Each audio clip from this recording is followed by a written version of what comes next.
नमस्कार दोस्तों, जय श्री कृष्णा।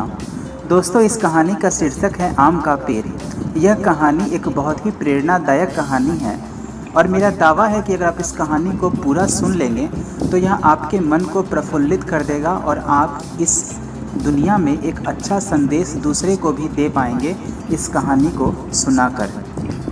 तो आइए हम उस कहानी को जानते हैं कि यह कहानी क्या कहती है। दोस्तों, एक बच्चे को एक आम का पेड़ बहुत पसंद था। वह जब भी फुर्सत मिलता तो आम के पेड़ के पास पहुंच जाता। कभी वह आम के पेड़ के ऊपर चढ़ता, उसके आम तोड़ के खाता, आम के पेड़ पर खेलता रहता और थक जाने पर उसी पेड़ की छाया में सो जाया करता था। उस बच्चे और आम के पेड़ के बीच एक अनोखा रिश्ता बन गया था।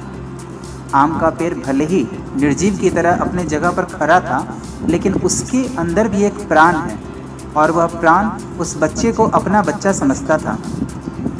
धीरे धीरे वह बालक जैसे जैसे बड़ा होता गया, वैसे वैसे उस पेड़ के पास उसने आना कम कर दिया। कुछ समय के बाद तो वह उस आम के पेड़ के पास बिल्कुल ही आना छोड़ चुका था। आम का पेड़ उस बालक को हमेशा याद करता और अपने आप में ही रोता रहता था, क्योंकि आम का पेड़ उस बालक को बहुत पसंद करता था। एक दिन अचानक उस पेड़ ने उस बच्चे को अपनी तरफ आते हुए देखा। वह बच्चा जो अब थोड़ा बड़ा हो गया था, वह आम के पेड़ के पास आया और आकर कहा, मैं आ गया हूँ। तब इसके बाद आम के पेड़ ने उससे कहा, तू कहाँ चला गया था? मैं रोज़ तुम्हें याद किया करता था। चलो आज फिर हम दोनों साथ में खेलते हैं। बच्चे ने आम के पेड़ से कहा, अब मेरे खेलने की उम्र नहीं है, मुझे पढ़ना है, लेकिन मेरे पास फीस भरने के लिए भी पैसे नहीं हैं।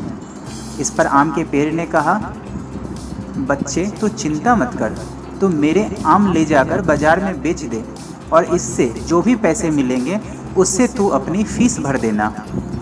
उस बच्चे ने आम के पेड़ से सारे आम तोड़ लिए और उन सब आमों को ले जाकर वह बाज़ार में चला गया। उसके बाद वह फिर उस आम के पेड़ के पास कभी नहीं आता था। बहुत दिन बीत गए। आम का पेड़ बेचारा उसकी राह देखता रहता कि वह बच्चा उसका क्यों नहीं आ रहा है। बहुत दिनों के बाद फिर वह आया और कहने लगा, अब मुझे नौकरी मिल गई है, मेरी शादी भी हो चुकी है, मुझे मेरा अपना घर बनाना है, लेकिन इसके लिए अब मेरे पास पैसे नहीं हैं। आम के पेड़ ने कहा, तू चिंता मत कर बाबू, तू मेरी सभी डाली को काट कर ले जा, उससे तू अपना घर बना लेना। उस जवान ने पेड़ की सभी डाली काट ली और वह लेकर के उसे वहाँ से चला गया। वह बच्चा अब बड़ा हो चुका था, जवान हो चुका था।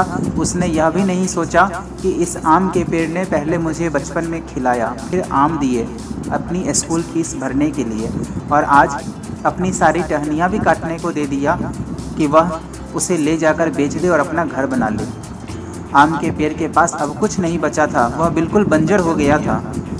कोई उसे देखता भी नहीं था, क्योंकि न उसके पास अब पत्ते थे, न उसमें आम लगते थे, कुछ भी नहीं बचा था। वह बिल्कुल वृद्ध आम का पेड़ हो गया था। लेकिन पेड़ ने अब भी उस बालक को, जो अब जवान हो चुका था, उसके पास आएगा, वापस आएगा, यह उम्मीद कभी कभी देखता और कभी कभी भूल जाता था।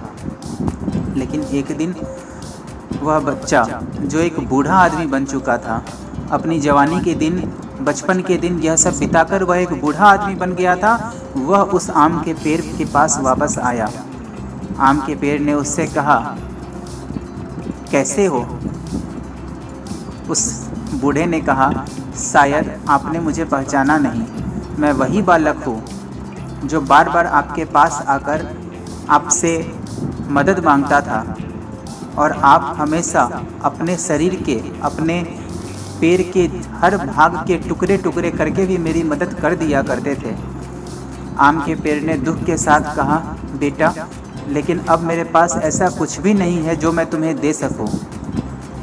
उस वृद्ध ने, जो बालक था वह वृद्ध हो चुका था, उसने आंखों में आंसू लेकर के कहा, आज मैं आपसे कुछ नहीं लेने आया हूँ, बल्कि आज तो मैं आपके साथ जी भर के खेलना चाहता हूँ, आपकी गोद में सर रखकर सोना चाहता हूँ। इतना कहकर वह वृद्ध व्यक्ति व्यक्ति आम के पेड़ से लिपट गया और आम के पेड़ की सूखी हुई डाली फिर से अंकुरित हो उठी। दोस्तों, वह आम का पेड़ और कोई नहीं, हमारे माता पिता हैं। यह कहानी हमें शिक्षा देती है कि हमें किस प्रकार उनके साथ व्यवहार करना चाहिए था।